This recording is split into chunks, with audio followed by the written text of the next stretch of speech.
Throughout my 4000 plus hours of playing Rust, I've gained a lot of knowledge about what you should and shouldn't do if you want to be the best player on the server. At the end of the day, I think that's what we all want, right? Is to have a great vibe. So today, I'm gonna show you 26 critical Rust tips and tricks that will help you go from beginner to pro.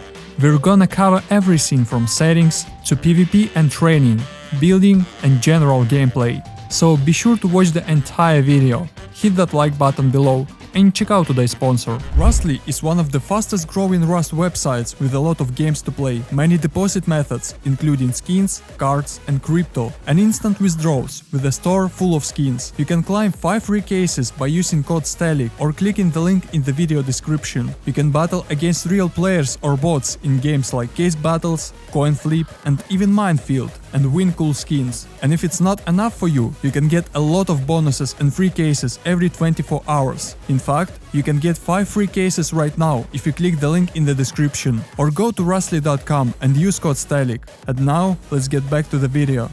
First, let's change some of the most critical settings. These settings affect your gameplay and can give you a huge advantage over your enemies.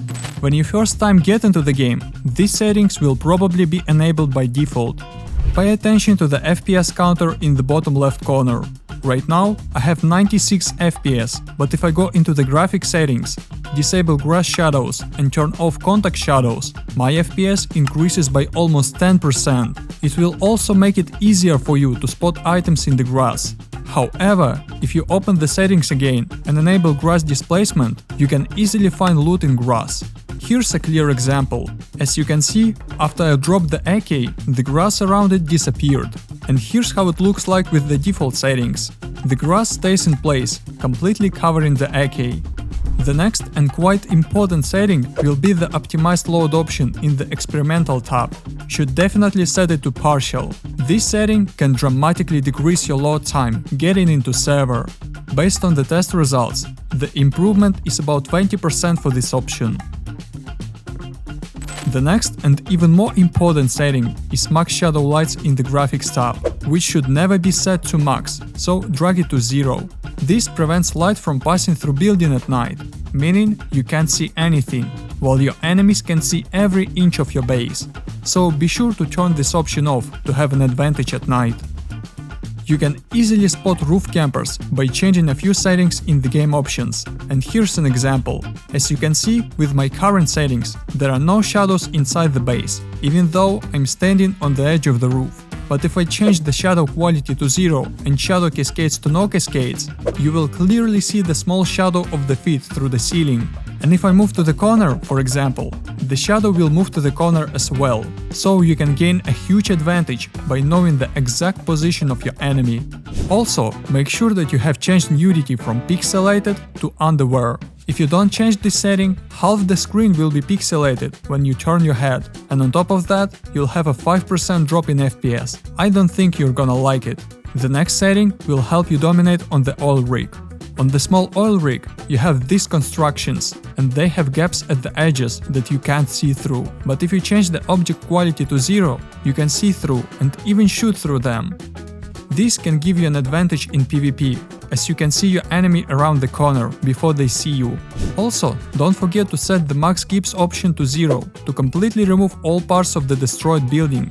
If you don't do this, your game may freeze or stutter after explosions. And if you get stutters or freezes in the game even without explosions, you can use this console command. Just press F1 and type gc.collect into the console, or make a simple keybind like this. The garbage collector releases the memory allocated for the game by deleting unreachable objects. This will help you to get rid of lags and stutters. Now, while playing, just press I to clear memory and increase your FPS. Let's move on to the second section. If you're completely new to Rust or just starting out, be sure to do the tutorial. You can find it by going to Play Game, scrolling down the menu on the left and enabling servers that supports the new player tutorial. Then select any server from the list and connect to it. After you log into the server, press Escape, go to Options and click Start Tutorial. You'll only spend 10 minutes of your time, but it's necessary to understand all the basic mechanics of the game. Warming up is very necessary if you don't want to lose every fight after you log onto the server. So the first thing I recommend is this server for bow practice. It can be really useful to spend some time here when you first launch the game to get your mechanics warmed up. The second server that absolutely all players need is the raid simulator. The whole point of the server is that you learn how to raid or defend your base against real players. You are given all the weapons, explosives, mats and everything else in your base. Your task is only to raid someone else's base or to defend your own base without losing TC, a great training before joining the classic server. Also, on top of that, you can train aim and recoil control on special servers. But I won't go into that topic in this video, because I have a full guide on my channel about aim. So be sure to watch it if you're interested. You should also know about sandbox servers. Here you can try out all the tricks I will show you in the next section. On these servers you can craft all items, build anything, fly and do other things. In general, you will have access to the admin mode, which will save you a lot of time if you want to build a new base that you found on my channel, or check out some tips from the video. Now let me show you some of the best building tips I know. When building an airlock, always place the doors in the right way. As you know, there are only two ways to place them: inside or outside. The first door should always open outwards, because then it will block the entrance and it will be impossible to get inside the airlock. But if you make the entrance on the left and not on the right, it will be useless. In this case, any player can get inside the airlock and break your sleeping bag or the workbench next to the door. So always build the airlock exactly as I have shown, with the wall on the left and the doorway on the right. But if you have already built the wrong airlock, never place your TC in the opposite corner from the entrance, because in this case you can see it from the outside, and any player can easily break it. Instead, place the TC in the same corner where you have an exit. Now you won't see it from the outside, and it will be much more difficult to break. If you know that someone is camping near your base and you're scared to go outside, you can use the game's features. Place a large or small box in front of the door, build a half wall in the middle and attach a shelf to it. Next, break the half wall and ceiling and watch the magic. A building block will appear right in the middle of the doorway, completely blocking the entrance. This block will remain in the air for a full 10 seconds before disappearing, which is more than enough for you to close the door if something happens. But if you don't want to build the shelf, or you're afraid you won't be able to close the door in time, you can make some small wooden signs. It's a lot easier and cheaper. Just attach them around the edges of the doorway, so they block the entrance, and you can safely open the doors. As you can see, your enemies won't be able to get in until they break both of these signs. And if you don't have any wood, you can use a rock. The result will be even better, because you will be able to cover almost the entire doorway with it, while leaving a small gap for shooting.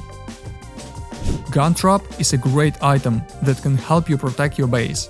But the problem is that you can easily spot it without even jumping down. So instead of placing ceilings after you build the main core, you can place a wall on the right side near the entrance and add a triangle roof in the middle. Next, attach the gun trap to the far wall as high and close to the roof as possible, just like this. Check if you can build the ceiling on top. If so, load it with ammo and cover everything around with walls and ceilings. Right now, it's impossible to spot this gun trap. It doesn't matter from which angle you try, but as soon as you jump down, you're dead. If you've ever hidden wires inside your base the way I show in the video, you've been doing it wrong. More specifically, you can hide the wires completely. To do this, hold down the Shift key and scroll the mouse wheel down. To bring the wire back to its normal position, hold down the Shift key and scroll the mouse wheel up. As you can see, the wire is now hidden under the foundation, making it completely invisible. If you know there's an enemy behind the wall and you want to surprise him, you can use this trick. If you have recently upgraded a wall, you can break it while holding a weapon. All you need is to move the weapon instead of the hammer in the quick slot, and then demolish the wall, because the menu won't disappear. And if you do it right, your enemy will have no chance to react. As you know, high walls can be easily climbed with a ladder, whether it's a high wooden wall or a stone wall. To fix this, you need to place a huge wooden sign on top of the high wall, just like this. Now you cannot place a ladder because of this table, which will make your base more secure. As you know, there's a line in the game that shows where you can build next to the monuments and where you can't. But even despite the building restrictions, you can place barricades inside this zone. And you can place barricades even inside the monument itself, but only on the ground, and unless you are inside the building. By the way, I have something else for you. There are many ways to get better in Rust, but unfortunately, not all of them are going to work for you. So that's why I'm gonna show you 15 of the best high-level tips and tricks in Rust.